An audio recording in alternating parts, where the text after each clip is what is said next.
Subscribe now and press the bell icon. Never miss an update.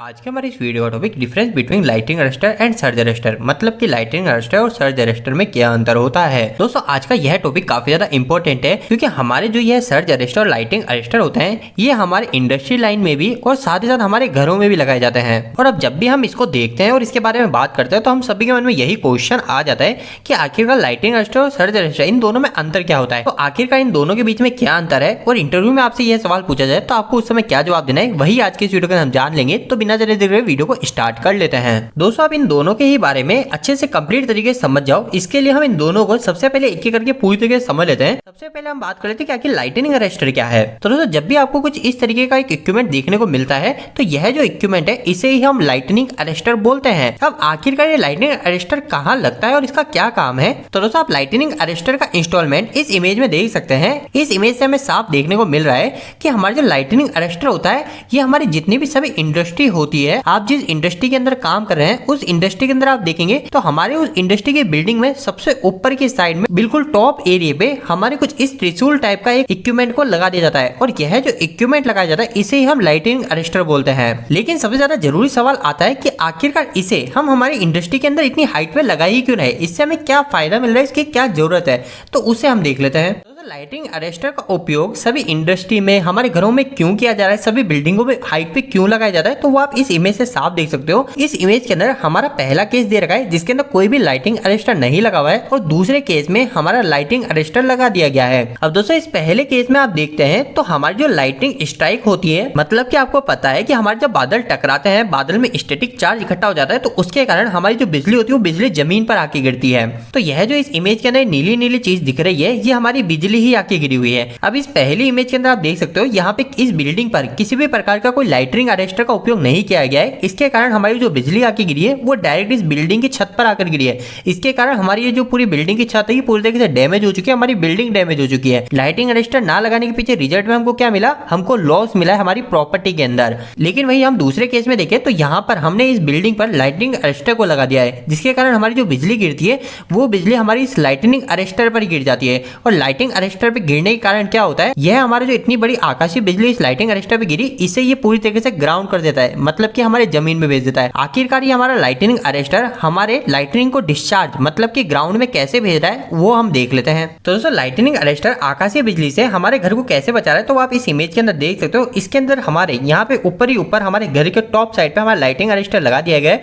और यह जो lightning arrester जो छत के ऊपर लगता है इसके अंदर जो बिल्कुल लास्ट का जो पॉइंट है ना, यहाँ से हम क्या करते हैं, यहाँ पर हम एक कंडक्टर को लगा देते हैं, एक वायर को लगा देते हैं और उस वायर को नीचे लाते हैं। आपको ये दिख रहा है यहाँ से इस घर के पास ये वायर लेके आए हैं और इस वायर को लाके हम नीचे ग्राउंड कर देते हैं, मतलब कि जमीन में खड्डा खोद के जमीन के अंदर इस वायर को कनेक्ट कर देते हैं। अब ऐसा प्रोसेस करने से मतलब कि हमारे लाइटिंग अरेस्टर को ग्राउंड पे कनेक्ट करने से क्या होता है, तो इससे सिंपल सी बात ये होती है, सबसे पहले हमारी जो बिजली गिरती है वो बिजली हमारे पूरे घर पे ना गिरकर हमारे इस लाइटिंग अरेस्टर पे गिरती है, क्योंकि हमारे ये बिल्डिंग के टॉप पॉइंट पे लगा रहता है, सबसे हाइट पे यही लगा रहता है। तो इस पे जैसे लाइटिंग गिरती है उसके बाद में जो हमारी लाइटिंग होती है वह हमारे इस लाइटिंग अरेस्टर से गुजरते हुए फिर बाद में हमारे जो वायर उस वायर से जाते हुए हमारे ग्राउंड में चले जाती है, जिसके कारण हमारी जो प्रॉपर्टी होती है उस प्रॉपर्टी में किसी भी प्रकार का कोई डैमेज नहीं होता है। तो दोस्तों इस तरीके से आपने लाइटिंग अरेस्टर को तो समझ लिया है। अब हम नेक्स्ट बार कर लेते हैं कि आखिरकार ये सर्ज अरेस्टर क्या है और इस सर्ज अरेस्टर का उपयोग कहाँ किया जाता है और क्यों किया जाता है। तो दोस्तों सबसे पहले हम सर्ज अरेस्टर की दिखने की बात करेंगे, आखिर दिखता कैसे है। तो आपको कुछ इस प्रकार का सर्ज अरेस्टर देखने को मिल रहा है, आपको ये भी सर्ज अरेस्टर देखने को मिल रहा है, ये जो है ये भी हमारा सर्ज अरेस्टर है। अब इसके बाद में नेक्स्ट सवाल कि आखिरकार सर्ज अरेस्टर लगाया कहाँ जाता है। हमने लाइटिंग अरेस्टर को तो समझ लिया है। लाइटिंग अरेस्टर हमारी जितनी भी सारी प्रॉपर्टी होती है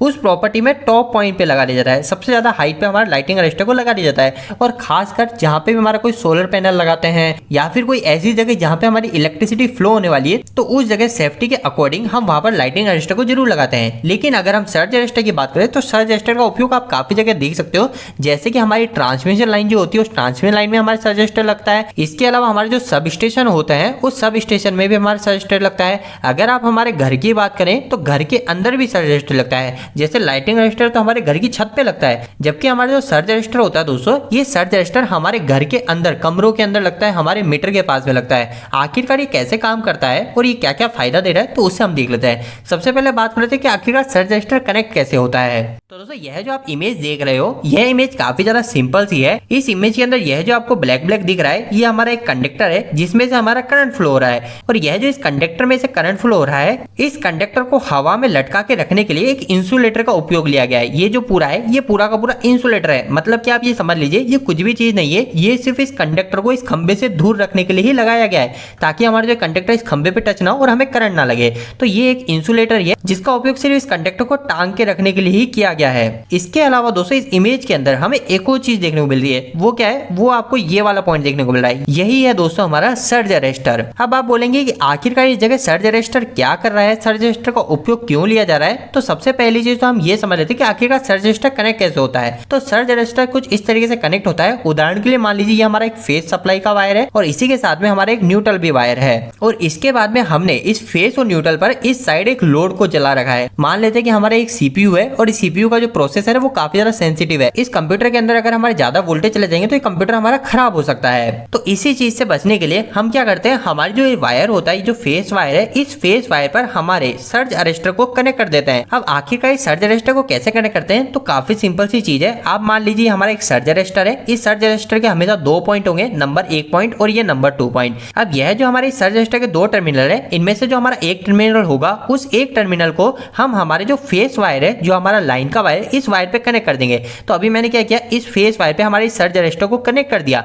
और जो दूसरा जो टर्मिनल है ना इस सर्ज अरेस्टर का, इसको हम क्या करते हैं, इसको हम ग्राउंड कर देते हैं। जैसा कि हमने लाइटिंग अरेस्टर में भी किया था। लाइटिंग अरेस्टर के केस में हमने इस इक्विपमेंट को छत पे लगाया था और इस लाइटिंग अरेस्टर की बॉडी से वायर को लेके हमने ग्राउंड कर दिया था। लेकिन सर्ज अरेस्टर के केस में क्या चेंज हुआ? तो सर्ज अरेस्टर के केस में चेंज हुआ, हमारा जो वायर कनेक्ट होता है, सर्ज अरेस्टर जो कनेक्ट होता है, वो हमारे डायरेक्ट फेस वायर पे कनेक्ट होता है। हमारा जो ये आपको दिख रहा है, ये हमारा जो फेस वायर जो हमारे इस लोड के साथ में कनेक्ट है, इस हमारे सप्लाई वायर पर ही हमारा सर्ज अरेस्टर का एक टर्मिनल को कनेक्ट कर दिया जाता है और जो दूसरा टर्मिनल होता है, उस दूसरे टर्मिनल को हम ग्राउंड कर देते हैं। अब यहाँ पर कई लोग बोलेंगे कि हम ऐसा क्यों कर रहे हैं? अगर हमने यहाँ पे 220 वोल्टेज सप्लाई दी, हमने इस वायर में से करंट फ्लो कराया, तो वो सारा करंट तो हमारा यहाँ से ग्राउंड हो जाएगा। तो फिर हम सर्ज अरेस्टर को ऐसे कनेक्ट क्यों कर रहे हैं? तो दोस्तों हमारा जो ये सर्ज अरेस्टर होता है, इसकी वर्किंग काफी ज्यादा सिंपल सी होती है। हमारे जो सभी सर्ज अरेस्टर होते हैं, इसकी एक वैल्यू होती है। जैसे कि मान लीजिए कि हमारा जो ये सर्ज अरेस्टर है, ये सर्ज अरेस्टर उदाहरण के लिए सिर्फ 220 वोल्टेज का ही है। इसकी जो कैपेसिटी है वो सिर्फ 220 वोल्टेज है। तो इसके कारण क्या होगा, हमारा जो एक कंडक्टर है जिसमें से करंट फ्लो हो रहा है, जिसमें वोल्टेज फ्लो हो रहा है,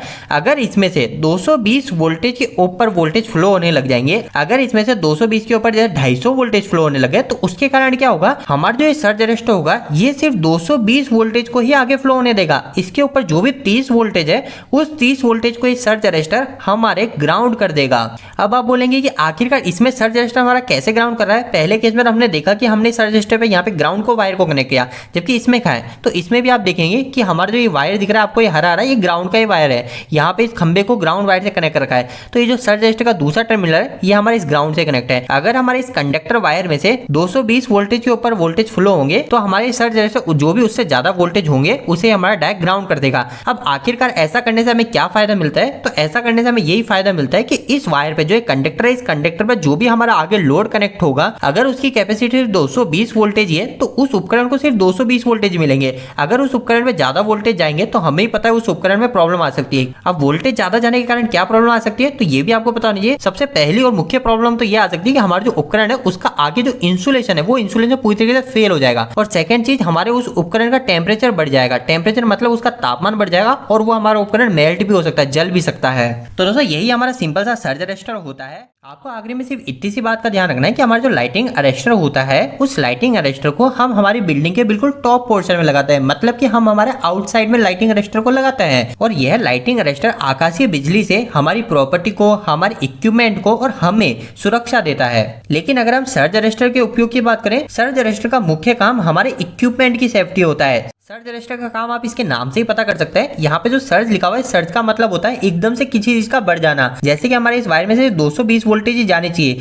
लेकिन किसी कारणवश से इसमें से 220 की जगह 1000 वोल्टेज फ्लो लगा है, मतलब कि एक सर्ज आ गया। तो उस सर्ज को ही अरेस्ट करने का काम हमारा ये सर्ज अरेस्टर करता है। लेकिन दोस्तों इन सभी के बाद में हम आखिरी के अंदर हमारे इंटरव्यू जवाब की बात करें कि अगर आपसे यह सवाल इंटरव्यू पूछा जाए तो आप उसमें क्या जवाब देंगे, तो यह काफी ज्यादा सिंपल है। तो आपको सिर्फ इतनी सी लाइन बोलनी है, surge arrester protect the system from lightning lightning, switching, electrical fault and other transmit voltage and surges. मतलब कि हमारा जो सर्ज अरेस्टर होता है, यह सर्ज अरेस्टर हमारे सिस्टम को लाइटनिंग से भी सुरक्षा देता है, स्विचिंग से भी सुरक्षा देता है, कई सारे इलेक्ट्रिकल फॉल्ट से सुरक्षा देता है। इसके अलावा और भी कई सारी जो ट्रांसमिशन वोल्टेज में प्रॉब्लम आती है, जैसे कोई सर्जेस आते हैं, तो उससे भी हमारे सिस्टम को सर्ज अरेस्टर प्रोटेक्शन देता है। और इसके बाद में अगर हम लाइटनिंग अरेस्टर की बात करें कि लाइटनिंग अरेस्टर क्या करता है, तो लाइटनिंग अरेस्टर के लिए यहाँ पे एक सिंपल सी लाइन लिखी है, will lightning arrester are mainly use for lightning strike. मतलब कि जो लाइटनिंग अरेस्टर होता है, इसका जो उपयोग लिया जाता है वो है होता है कि हमारी जो लाइटनिंग स्ट्राइक होती है, हमारी जो आकाशीय बिजली गिरती है जमीन पर, उसी से ही प्रोटेक्शन के लिए हम लाइटनिंग अरेस्टर का उपयोग करते हैं।